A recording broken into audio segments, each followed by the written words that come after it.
Hello बच्चों, previous video में बच्चों हमने देखा था डाइसैकेराइड्स में, ठीक ना। तो डाइसैकेराइड में क्या था? सुक्रोज था, है ना। सुक्रोज किससे बनता है? C1 of alpha D glucose से। और किससे बनता है? C2 of beta D fructose, ठीक है।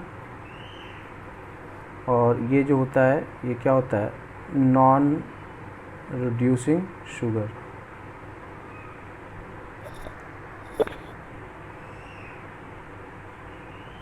और उसके बाद है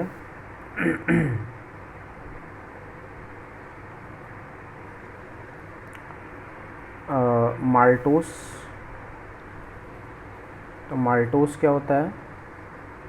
C1 of alpha D glucose plus C4 of alpha D glucose, ठीक है। उसके बाद है लैक्टोस। तो लैक्टोस में क्या होता है? गैलेक्टोस होता है ना। तो ये जो होता है ये रिड्यूसिंग शुगर होता है बच्चों। ये पूछा जाता है इसलिए मैं इसको फिर से बता दे रहा हूँ। लैक्टोस में दोनों जो होते हैं बच्चों, बीटा डी ग्लूकोज और बीटा डी गैलेक्टोज होते हैं। C1 of beta D galactose plus C4 of beta D, ठीक है। तो इसका भी जो एक C1 है वो फ्री होता है, तो जिसमें बस हमने बताया था बच्चों OCHOH। तो अगर ये वाला हिस्सा अगर फ्री होगा, ठीक है, तो क्या होता है? तो रिड्यूसिंग शुगर होता है। नेक्स्ट बच्चों पॉलीसैकेराइड। तो पॉलीसैकेराइड में दो आपको पढ़ना है। एक है स्टार्च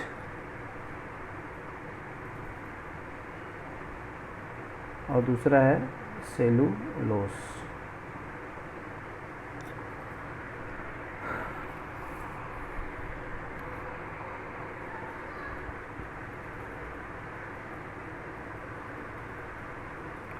स्टार्च में बेसिकली क्या होता है बच्चों? अल्फ़ा डी ग्लूकोज को पॉलीमराइज कर देते हैं, ठीक है। तो पहला जो है वो है स्टार्च। स्टार्च कैसे बनता है? अल्फ़ा डी ग्लूकोज का क्या है? पॉलीमर है, ठीक है। जिसमें 200 से 1000 अल्फ़ा डी ग्लूकोज का यूनिट होता है। और इसमें C1 एंड C4, ठीक है, alpha D glucose glycosidic linkage बनाता है।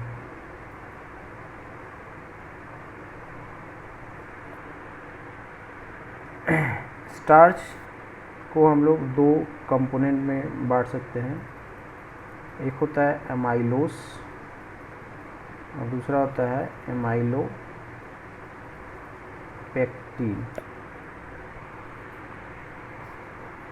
ठीक है। तो अमाइलोपेक्टिन जो होता है इनसॉल्युबल इन वाटर होता है और वो 80 से 85% कंट्रीब्यूट करता है, ठीक है।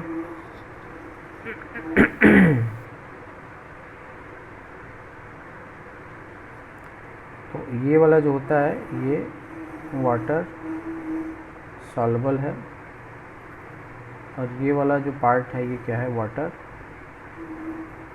इनसॉल्युबल है और ये 80 से 85% होता है और ये 15 से 20% होता है। ठीक है। ये लॉन्ग अनब्रांच चेन होता है, ये जो होता है वो क्या होता है, लॉन्ग अनब्रांच्ड चेन होता है। और ये जो होता है ये ब्रांच्ड होता है।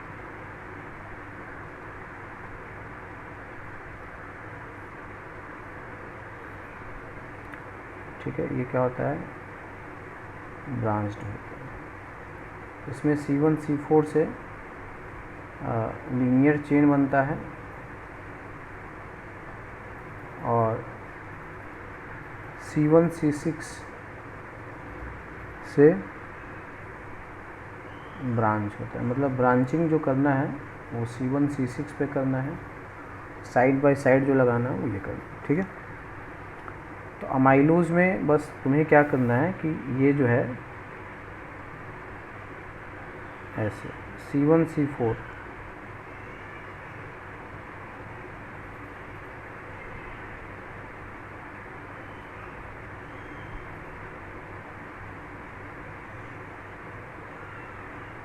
ऐसे ही चलता है बच्चों। ठीक है, तो ये अमाइलोज है।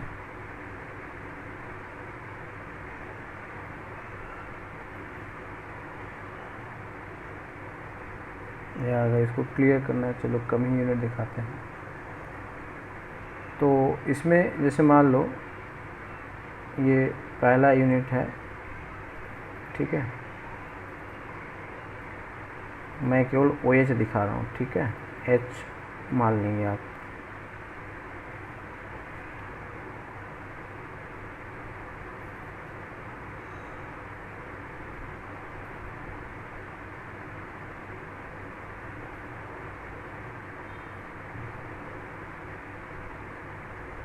ठीक है, तो ये इसको क्या कर लोगे, साइड बाय साइड ले लोगे।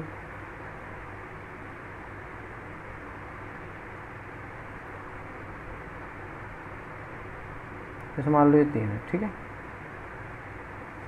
तो इसमें से ये देखो ये क्या है, ये C1 हो गया। ठीक है, और ये इसका C4 हो गया। ये C1 है और ये C4 है, तो C1 C4। तो ये जो बनाएंगे मिल करके ये क्या बना लेंगे, अमाइलोज बना लेंगे। ठीक है ना, और ये चेन जो है काफ़ी आगे तक चलेगा, है ना। जैसा कि हमने बताया है कितना है, 200 से 1000 यूनिट है ना, ऐसे।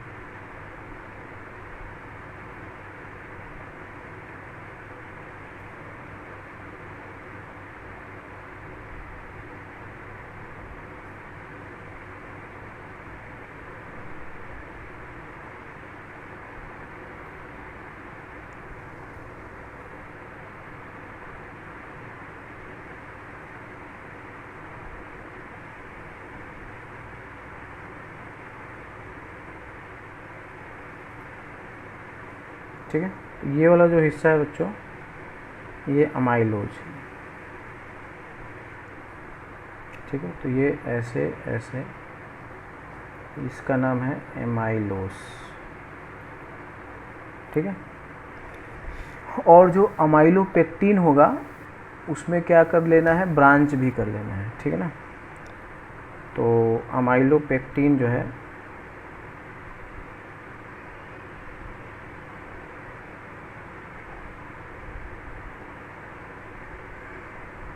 ठीक है, तो जैसे ये क्या है, ये C4 है ये। ठीक है,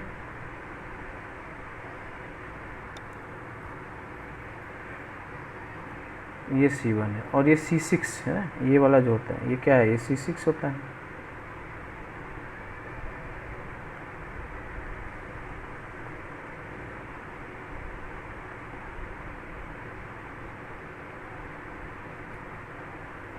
तो C1 और C6, तो यहाँ पे क्या आएगा, CH2 आ जाएगा। ठीक है,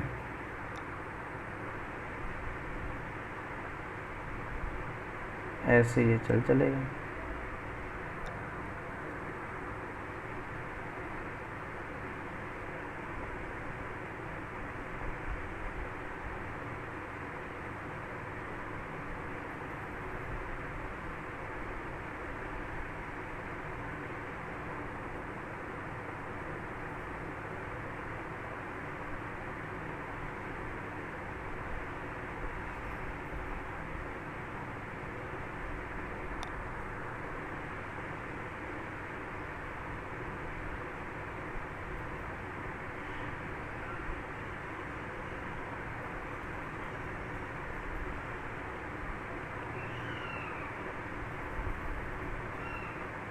ठीक है बच्चों।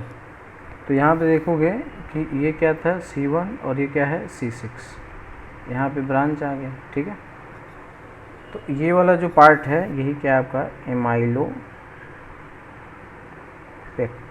ठीक है, बस ये याद रख लेंगे, एमाइलोज और एमाइलोपेक्टिन। वाटर निकाल के है ना, ये सब जो होता है ग्लाइकोसिडिक लिंकेज होता है, और इन सब को हम लोग क्या बोलते हैं अल्फ़ा लिंक कहते हैं। ठीक है ना, अल्फ़ा लिंक। अगर बीटा डी ग्लूकोज होगा तो बीटा लिंक बनाएगा। ठीक है ना, जैसे यहाँ भी ये अल्फ़ा लिंक है, ये भी अल्फ़ा लिंक है। तो अल्फ़ा लिंक का मतलब है ना कि ये वाला जो होता है ना, ये OH नीचे होता है तो ये ऐसे, तो ये OH नीचे होता है तो ये अल्फ़ा लिंक बनाएगा। ठीक है, और अगर बीटा डी होता तब उसमें ये ऐसे बनता है। ठीक है, तो इसको हम बीटा लिंक कहते हैं। तो अगर बीटा डी ग्लूकोज होगा तो बीटा लिंक बनाएगा, अल्फ़ा डी ग्लूकोज होगा तो अल्फ़ा लिंक बनाएगा। ठीक है, नेक्स्ट आते हैं बच्चों हम लोग सेलुलोज पे। तो सेलुलोज जो होता है ये क्या होता है polymer of beta D glucose, है ना। ये क्या होता है पॉलीमर ऑफ बीटा डी, बस। ठीक है, स्टार्च में जो हमने ये सब लिखा हुआ है ये इम्पॉर्टेंट है।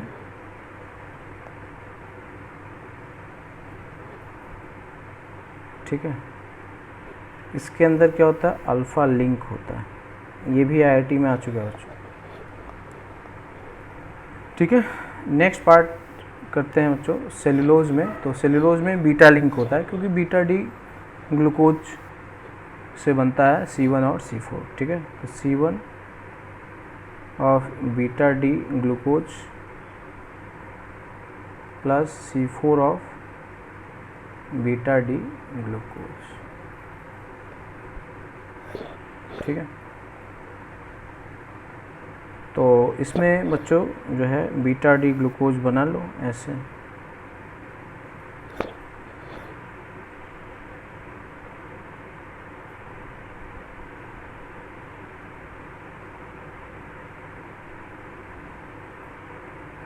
ठीक है ना,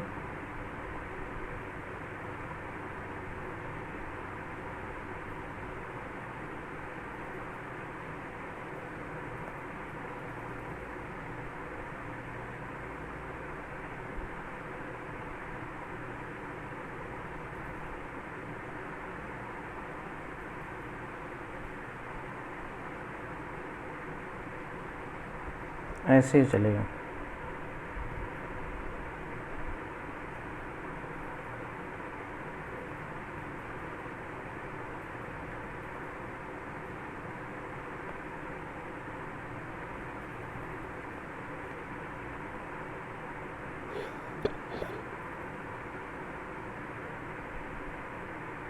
बीटा का मतलब है कि OH क्या रहेगा ऊपर रहेगा, है ना। एनोमरिक कार्बन पे OH क्या रहता है ऊपर रहता है, ऐसे ही चलता है। ठीक है, तो this is structure of cellulose.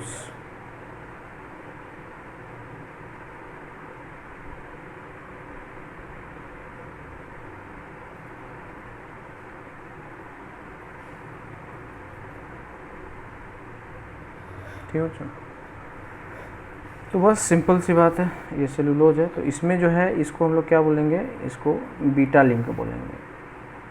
तो ये है बीटा ग्लाइकोसिडिक लिंकेज। ठीक है, तो इसको बोलते हैं beta glycosidic linkage.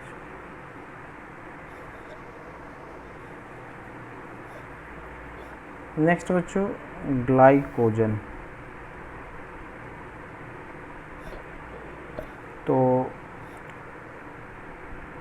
Glycogen basically क्या है कार्बोहाइड्रेट का ही एक फॉर्म है या स्टार्च का ही एक फॉर्म है। ठीक है, जिसको हम लोग एनिमल स्टार्च कहते हैं। ठीक है ना, तो एनिमल बॉडी में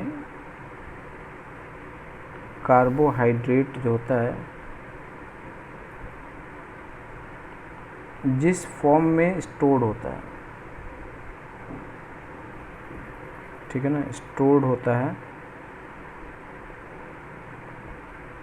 उसे क्या कहते हैं, ग्लाइकोजन कहते हैं, या इसको हम लोग एनिमल स्टार्च भी कहते हैं।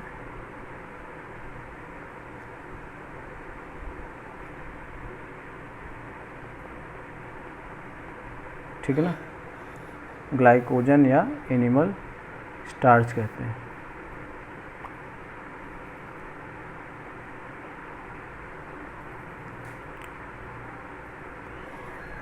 तो इसमें जो होता है ये जस्ट लाइक क्या होता है, एमाइलोपेक्टिन की तरह होता है।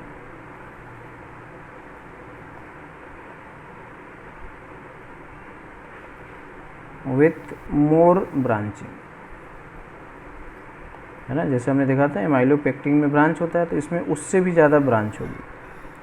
ठीक है, तो इसलिए ज़्यादा से ज़्यादा जो ग्लूकोज होता है वो स्टोर्ड होता है। ठीक है ना, तो ये जो है लीवर में, मसल्स में, ठीक है ना, ब्रेन में, ठीक है, ऐसी जगहों पे ये क्या होता है बच्चों, स्टोर होता है।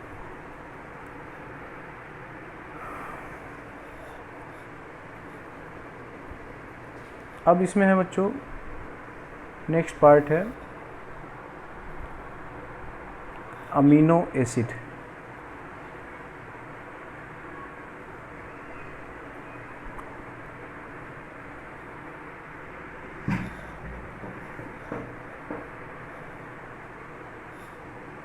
नेक्स्ट है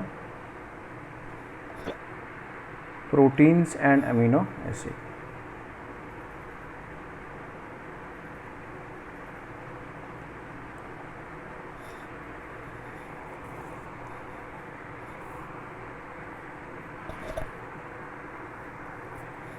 प्रोटीन जो होता है ना बच्चों की, ये क्या होता है, फंडामेंटल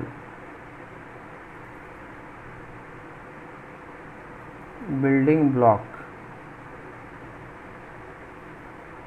ऑफ एनिमल बॉडी होता है।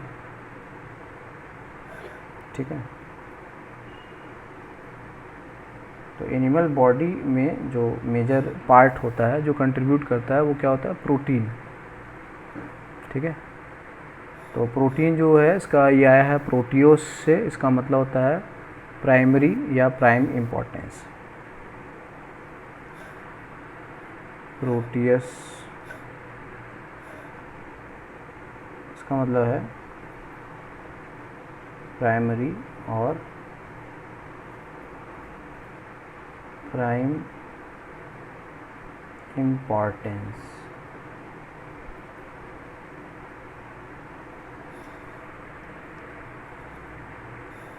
ठीक है, तो अमीनो एसिड, इसको जानने के लिए हमें अमीनो एसिड जानना पड़ेगा। देखो अमीनो एसिड पे बच्चों आईआईटी में कई बार क्वेश्चन आया है और मोस्ट ट्रिकी क्वेश्चन है। ठीक है ना, आईआईटी जेई एडवांस की हम बात कर रहे हैं। ठीक है, वेरी ट्रिकी क्वेश्चन आया हुआ।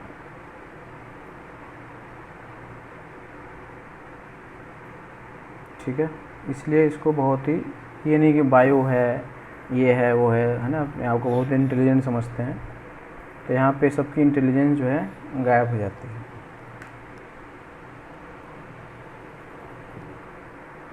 इसलिए सोच समझ के इसको ध्यान से पढ़ेंगे, तभी आप इस पर कमांड कर पाएंगे। ठीक है, अमीनो एसिड का जो जनरल फॉर्मूला होता है वो होता है RCH और अल्फ़ा कार्बन, है ना। तो अल्फ़ा कार्बन पर क्या होता है, अमीनो ग्रुप, तो इसको हम लोग बोलते हैं अल्फ़ा एमिनो एसिड भी कहते हैं। अब इसमें क्या है, जैसे ये जो होता है NH2, ये बेसिक सेंटर है, और ये वाला जो पार्ट है वो क्या है, ये एसिडिक सेंटर है। ठीक है ना, ये बेसिक है और ये एसिडिक है, तो ये एसिड बेस रिएक्शन हो जाएगा, क्या हो जाएगा, RCH NH3 प्लस और तो इसको हम लोग क्या बोलते हैं बच्चों, ज्यूटर आयन कहते हैं, ठीक है, this is called zwitter ion.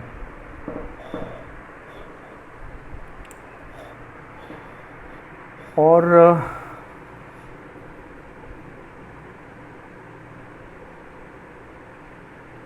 इसमें जो है, और ये आयनिक हो जाएगा, ठीक है ना, यहाँ दिख रहा है आयनिक हो गया है, तो ये क्रिस्टलाइन सॉलिड हो जाता है, ठीक है।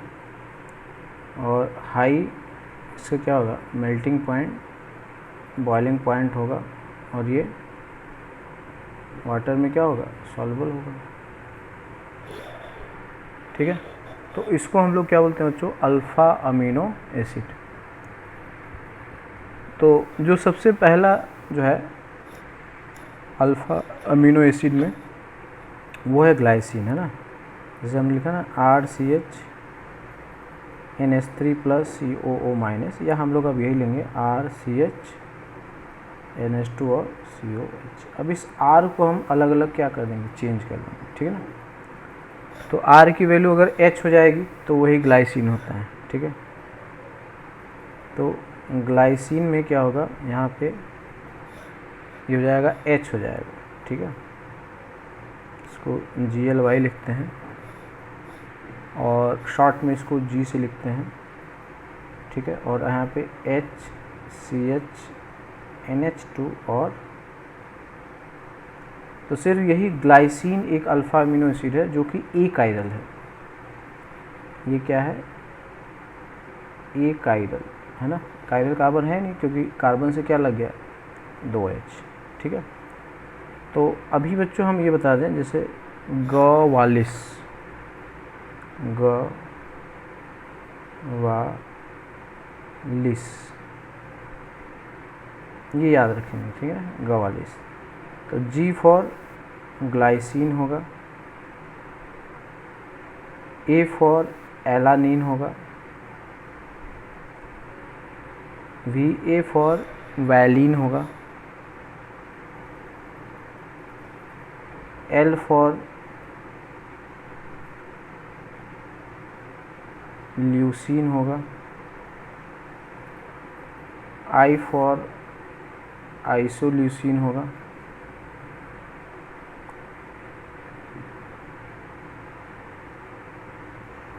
And S for serine. समझ गए बच्चों, ठीक है। फिर से, तो गवालिस,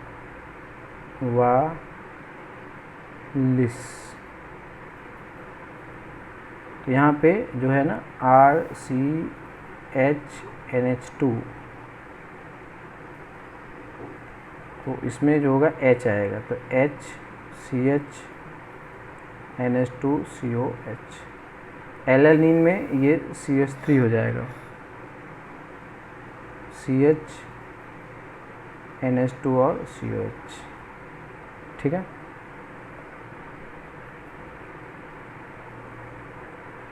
VA है, दैट इज़ वैलिन, तो उसमें क्या हो जाएगा, आइसोप्रोपाइल हो जाएगा,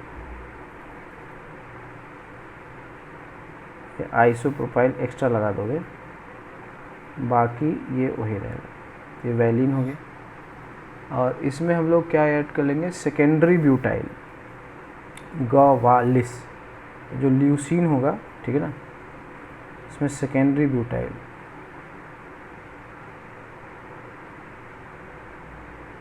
ठीक है, बाकी ये वही रहेगा, NH2 और NCERT में बच्चों मिस्टेक से दोनों वैलिन और ल्यूसीन सेम दे दिया है, ठीक है ना। तो ग्लाइसिन एलानिन है ना, ये क्या है, एलानिन है, और ये वाला क्या है, वैलिन है, और ये क्या है, ल्यूसीन है,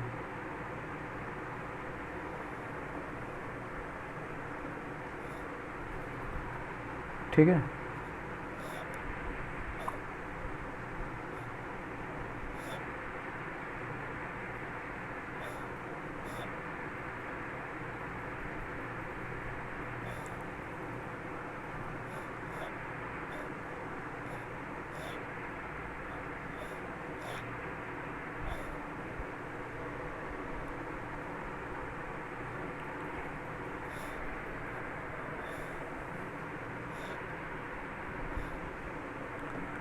ठीक है। ये ल्यूसीन में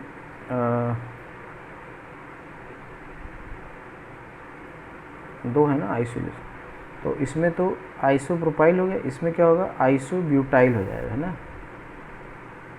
ये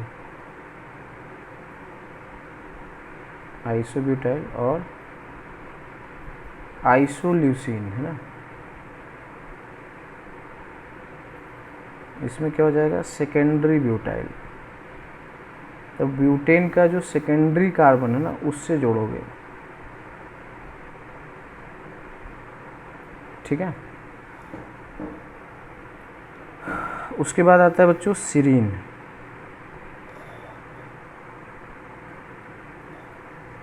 ठीक है, तो सीरीन में क्या ले लेते हैं, वहाँ पे OH लगा देते हैं।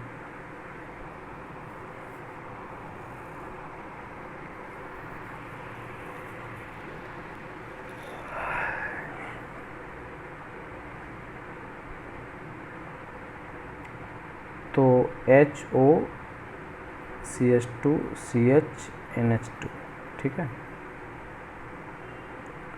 ये सीरीन है, समझ गए।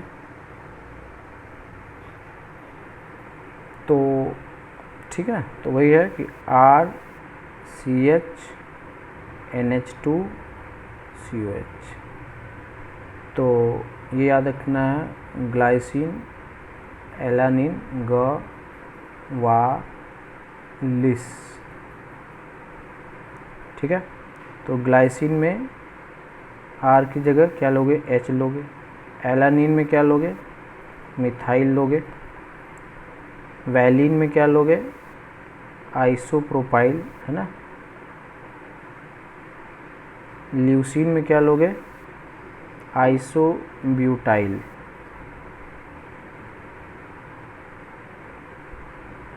ठीक है, ये ल्यूसीन आएगा। और आइसोल्यूसीन में क्या लोगे, सेकेंडरी ब्यूटाइल,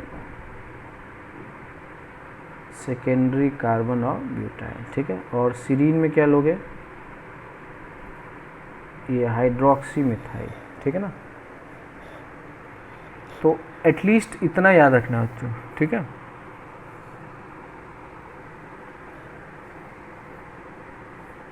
और इसके अलावा जो है,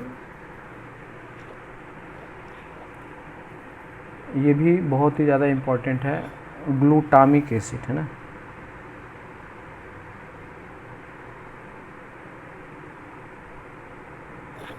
ग्लूटामिक एसिड क्या होता है, ये है HOOC, ये लगा दो, ठीक है। और अस्पार्टिक एसिड,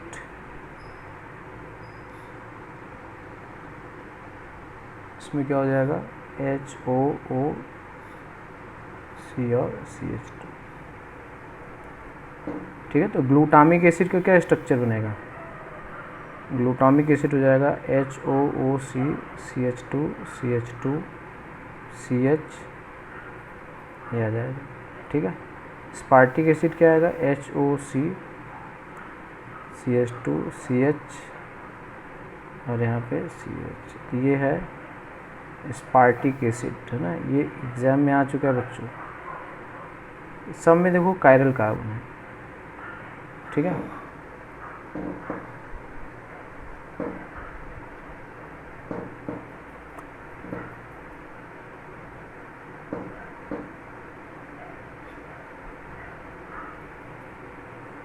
ठीक है, समझ गए। तो ये आप जैसे भी याद रखें, क्योंकि ये याद होना ही चाहिए, तभी आप बेसिक फंडामेंटल क्वेश्चन बना पाएंगे।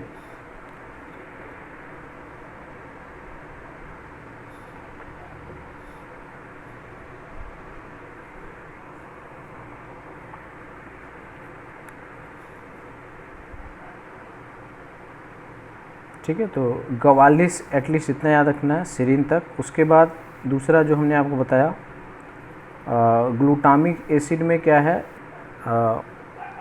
प्रोपेनोइक एसिड का जो हाइड्रोजन है उसे हटाना है, और एस्पार्टिक एसिड में एसिटिक एसिड का जो हाइड्रोजन है उसे हटा के लगा देना है, ठीक है ना। तो वो बन जाएगा एस्पार्टिक एसिड। तो ग्लूटामिक एसिड जो है उसमें जो है प्रोपेनोइक एसिड का जो हाइड्रोजन है, ठीक है, उसको हटा देंगे तो वो बन जाएगा ग्लूटामिक एसिड। और जो स्पार्टिक एसिड है, ठीक है ना, उसमें एसिटिक एसिड का हाइड्रोजन हटा के, ठीक है, उसको लगा देंगे तो दैट विल बिकम स्पार्टिक एसिड। अब जो अमीनो एसिड होता है बच्चों, उसमें क्या होता है कि वो एसिडिक हो सकता है, बेसिक हो सकता है या न्यूट्रल हो सकता है, ठीक है ना।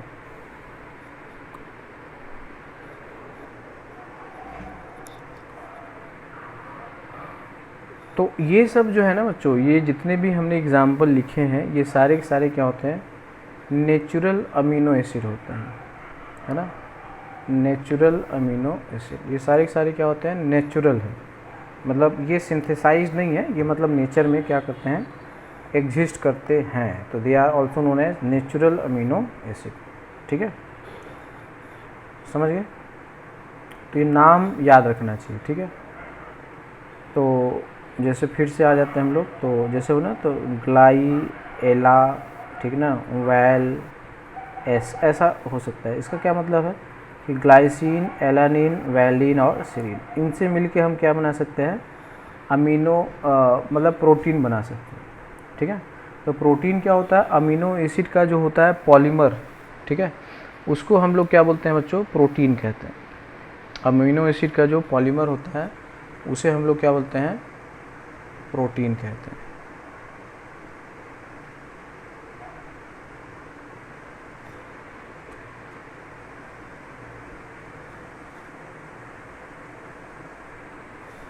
क्लियर। अब इसमें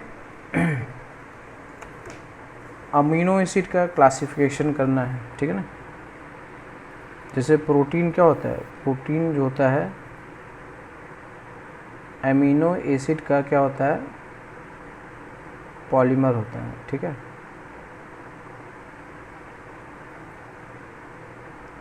अमीनो एसिड का क्या होता है, पॉलीमर, है ना। तो जैसे हमने ले लिया ना, जैसे ग्लाई एला, जैसे मान लो हमने लिखा है ग्लाई प्लस एला, ठीक है, प्लस वैल प्लस, तो इसमें से मतलब इसको हम लोग primary structure of amino acid कहते हैं। मतलब कि अमीनो एसिड को पॉलीमराइज करना है तो उसमें से वाटर निकाल देता है। जैसे ग्लाइसिन है, ठीक है ना, तो ग्लाइसिन में क्या है, ये है HCH, यहाँ पे NH2, और एलानिन में क्या है, यहाँ पे CH3 है, NH2 है और ये एलानिन है। वैलिन में क्या है ना, आइसोप्रोपाइल आ जाएगा, ठीक है, CH3 NH2, और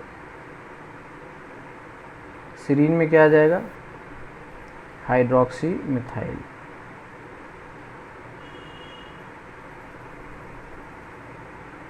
ठीक है, तो हमें क्या करना होता है ना कि जैसे इसका COH और इसका NH2, H2 निकाल देंगे, इसका COH, इसका NH2, OH निकाल देंगे, इसका COH, इसका NH2, ऐसे निकाल देंगे। तो इसी को हम लोग क्या बोलते हैं, पेप्टाइड बॉन्ड बोल देते हैं। मतलब यहाँ पे क्या आएगा, यह आएगा CH2 NH2 CO, इधर क्या आएगा NH, ठीक है, फिर आएगा CH, यहाँ पे NH2,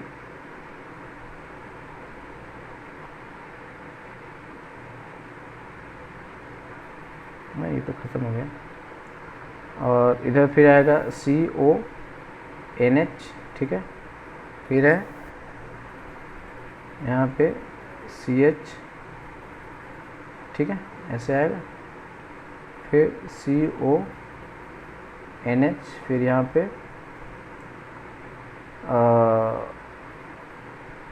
HOCH2, और इधर क्या होगा COH हो जाएगा। ठीक है, तो इस तरह से, तो ये वाला जो पार्ट था है ना, ये कहाँ से आया है, ये ग्लाइसिन से आया है। अगर इसकी हाइड्रोलिसिस करोगे तो ये ग्लाइसिन मिलेगा इसमें, फिर यहाँ से यहाँ तक ये वाला जो हिस्सा होगा, ठीक है ना, ये भी तो टूटेगा, तो यहाँ से आपको क्या मिलेगा, एलानिन मिल जाएगा, H2 बस जोड़ दोगे।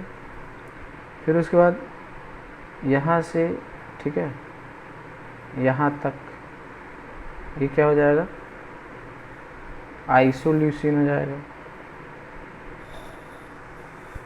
ठीक है, या जो भी था, है ना, वैलिन है तो वैलिन आ जाएगा, वैल, है ना, और यहाँ से यहाँ तक ये क्या आएगा, सीरीन आ जाएगा। तो ये है बच्चों, इसी बोलते हैं, यही अगर इसी का अगर हम इसको बोलते हैं पेप्टाइड बॉन्ड। किसको बोलते हैं, जैसे ये था ना NH2CH2 CONH CH CH3COH, तो ये क्या है, इसको बोलते हैं पेप्टाइड बॉन्ड या पेप्टाइड लिंकेज, पेप्टाइड बॉन्ड और पेप्टाइड लिंकेज, ठीक है बच्चों। तो ये जो है बहुत ही ज़्यादा पता होना चाहिए, तो इसीलिए हमने कहा ना कि 44 कुछ ऐसे आप याद रखो, ठीक है ना, कि वहाँ पे हाइड्रोजन, मतलब एक एक पहले हाइड्रोजन रखना है, उसके बाद मिथाइल रखना है, फिर आइसोप्रोपाइल रखना है, फिर आइसोब्यूटाइल, फिर सेकेंडरी ब्यूटाइल, फिर हाइड्रोक्सी मिथाइल, ठीक है ना। और उसके बाद हमने जो बताया स्पार्टिक एसिड और ग्लूटामिक एसिड, ठीक है। तो ग्लूटामिक एसिड में प्रोपेनोइक एसिड का जो मिथाइल वाला पार्ट होता है उसका ऐसे निकाल देना, ग्लूटामिक एसिड स्पार्टिक एसिड में वो लगा देना, ठीक बच्चों। तो ये जो है बहुत ही ज़्यादा, ये सब एग्ज़ाम में बच्चों डायरेक्ट इस पे आए हुए हैं, नीट यूट में खूब आया है, और सबसे इम्पोर्टेंट IIT JEE एडवांस में आया हुआ है। नीट में तो आना बनता है क्योंकि बायो से ये काफ़ी ज़्यादा मैच करता है, मगर इस पर ट्रिकी क्वेश्चन बनते हैं, इसलिए JEE एडवांस का बहुत ही फेवरेट चैप्टर है। अगर आप देखोगे ना 2001 से लेके 2020 में, तो मुझे लगता है ना 2020 तो आने वाला है, एग्ज़ाम ही हुआ नहीं है, तो कम से कम मान के चलो, है ना, 2001 से 2019 से अगर मान लेते हैं तो मिनिमम 15 से 18 क्वेश्चन आ चुके हैं, मतलब कई बार तो 2-2 क्वेश्चन आए हुए हैं, ठीक है ना। तो इतना इम्पोर्टेंट है। तो बायोमोलिक्यूल को इग्नोर नहीं करना है, जो इग्नोर करेगा, ठीक है ना, इसका मतलब है कि उसकी किस्मत ही उसको इग्नोर करने पे तुली हुई है, ठीक है। तो इग्नोर नहीं करना है इसको, इस चैप्टर को जो भी इग्नोर करेगा मतलब यही है कि उसकी किस्मत ख़राब है।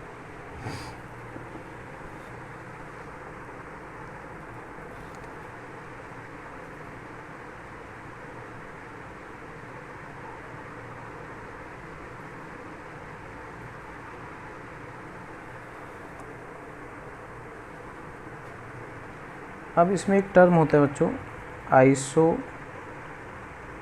इलेक्ट्रिक पॉइंट, है ना, वैसे ये लिखा नहीं है लेकिन आ सकता है, इसको शॉर्ट में PI से लिखते हैं, ठीक है।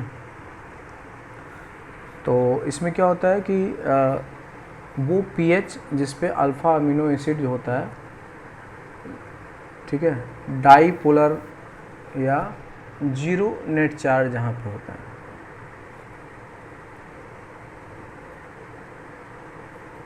ठीक है, जहाँ पे क्या होता है, जीरो नेट चार्ज होता है। तो इसमें क्या होता है, the pH at which alpha amino acid exist as a dipolar with zero net charge, है ना। तो जहाँ पे जीरो नेट चार्ज होता है उसको हम लोग बोलते हैं,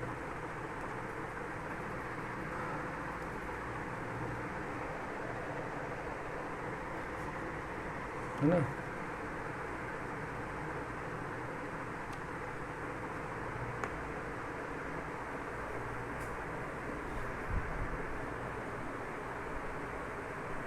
जैसे मान लो कि सपोज कर लो यही है ना, ये है NH2 और COOH। तो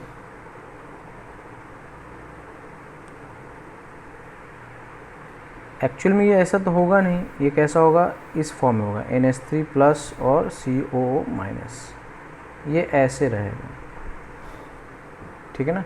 तो जिस pH पे ये ऐसे रहा उसी को हम लोग क्या बोलते हैं, आइसो इलेक्ट्रिक पॉइंट, ठीक है।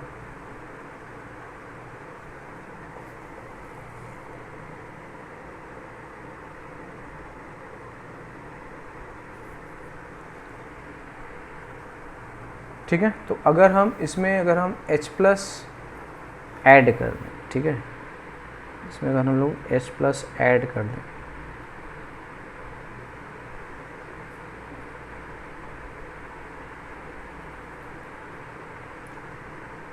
जैसे मान लो ये है CH2 NH2 और COOH, इसमें अगर हम लोग H प्लस ऐड कर दें, चलो ऐसे नहीं आ रहा,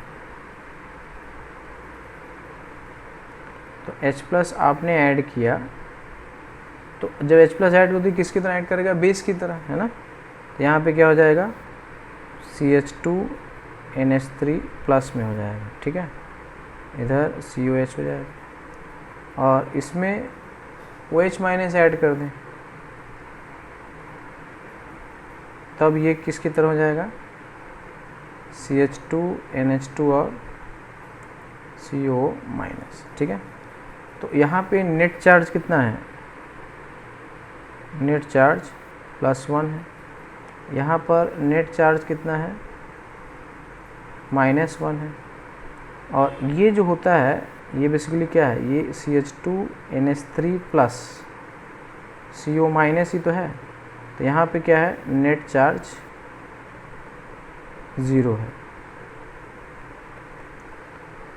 तो इस केस में ये किसकी तरह ऐड किया, बेस की तरह ऐड किया, क्योंकि H प्लस ऐड किया है ना, एक्ट एज बेस। यहाँ पे ये क्या हुआ, एक्ट एज एसिड, है ना।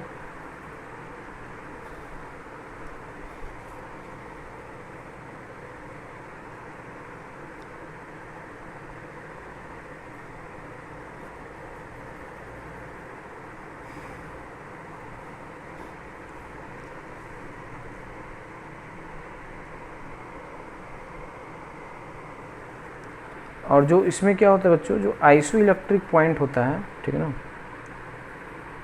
pH पे ना, आइसो इलेक्ट्रिक पॉइंट पे जो pH होता है वो क्या होता है, pKa1 प्लस pKa2/2, ठीक है। तो ये वाला जो होगा ये pKa1 हो जाएगा, और ये क्या है, ये pKa2, ठीक है। तो ये इसका एक फॉर्मूला होता है। तो आइसो इलेक्ट्रिक पॉइंट पे ये इलेक्ट्रोलिटिक सेल में न कैथोड की तरफ जाएगा न एनोड की तरफ, क्योंकि ये न्यूट्रल हो जाएगा, है ना। आइसो इलेक्ट्रिक पॉइंट पे ना तो ये कैथोड की तरफ जाएगा और ना ही एनोड की तरफ, ये न्यूट्रल हो जाएगा, ठीक है। तो बोलते हैं कि डाईपोलर रहेगा और वो क्या रहेगा, न्यूट्रल रहेगा।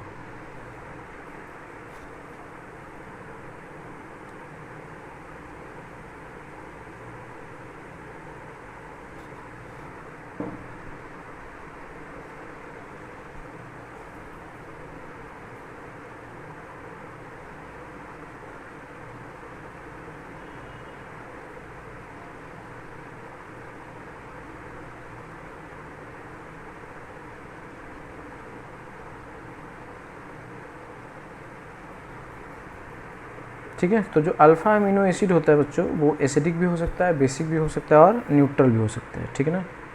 तो alpha amino acid can be acidic, basic और न्यूट्रल, ठीक है। तो इस तरह से वो हो सकता है। जैसे मान लो एक ये कंपाउंड है, इसको बोलते हैं लाइसिन, ठीक है। तो लाइसिन जो है ये है CHNH3 प्लस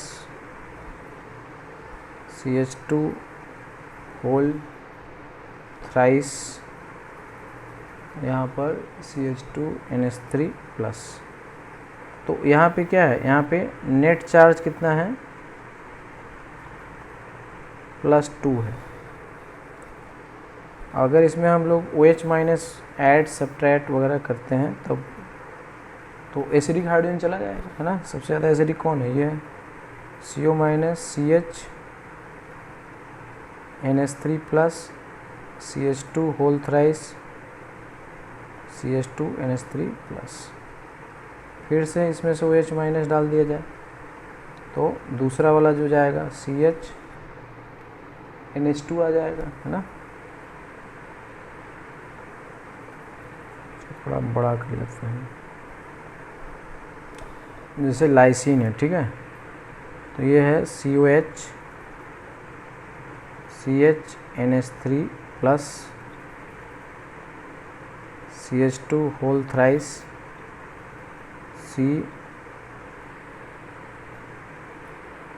CH2 और NH3 प्लस। बच्चों जैसे अगर हम बात करें, जैसे मान लो इसी में है ना कहा कि Ka1 है ना, ये Ka1 है, Ka2 है और ये Ka3, क्या ऑर्डर होगा निकाल सकते हो, Ka1 greater than Ka2 greater than Ka3, ये आएगा, ठीक है।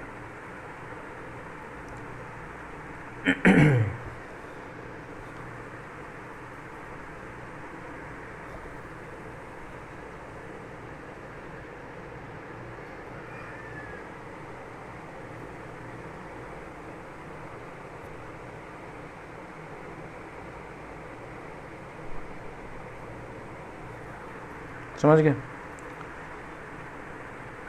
तो अब इसमें अगर हम लोग H प्लस OH माइनस ले लिया जाए, ठीक है, तब ये क्या होगा COH। अब यहाँ पे है ना जो मोस्ट एसिडिक है वो निकल जाएगा, यहाँ पे क्या आएगा CO minus CHNH3 plus CH2 thrice, ये आ जाएगा। फिर से OH माइनस लोगे तो अगला वाला जो एसिडिक है वो चला जाएगा, ठीक है।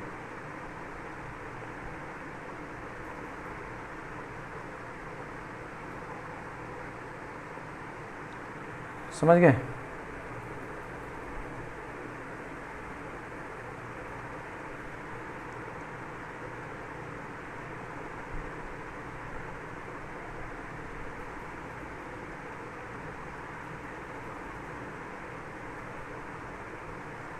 फिर से OH माइनस ले लोगे, जो लास्ट वाला एसिडिक है,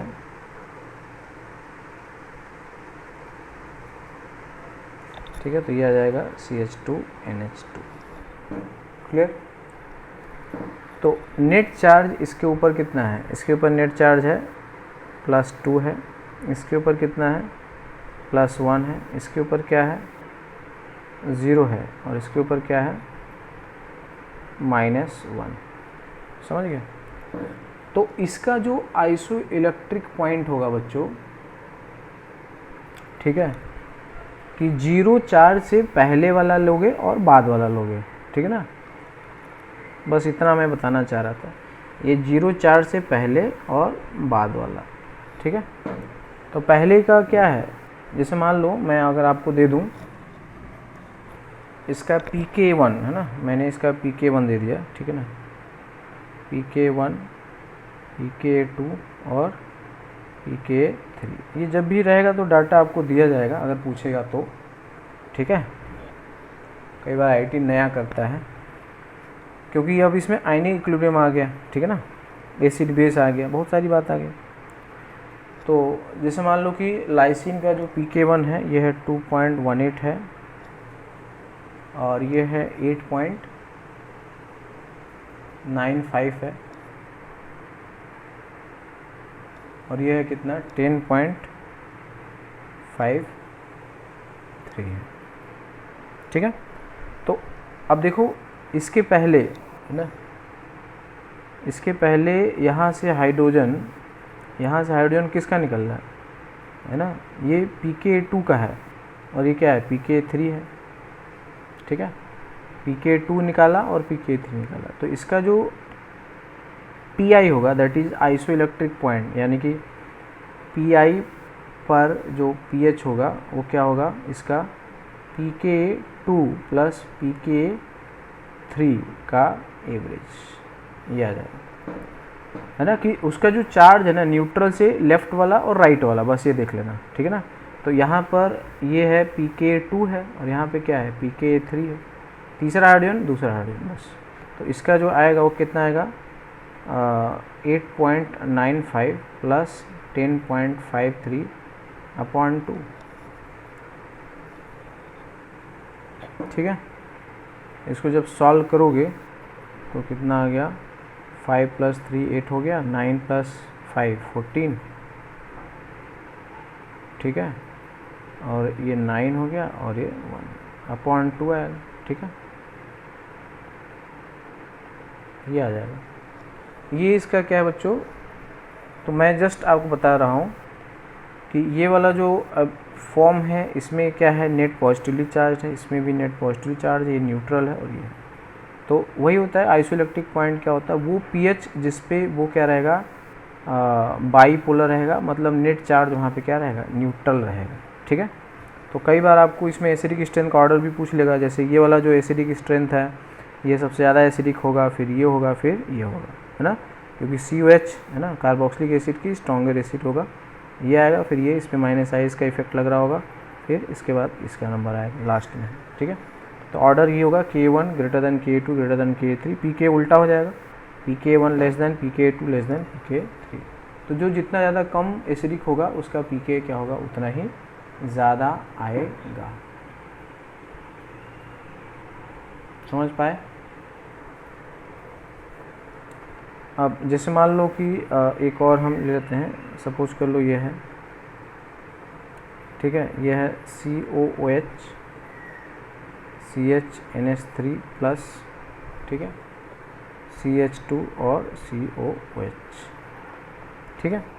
तो यहाँ पे देखो इसका क्या है, ये K1 है, ये क्या होगा K2 और ये क्या होगा K3 आएगा।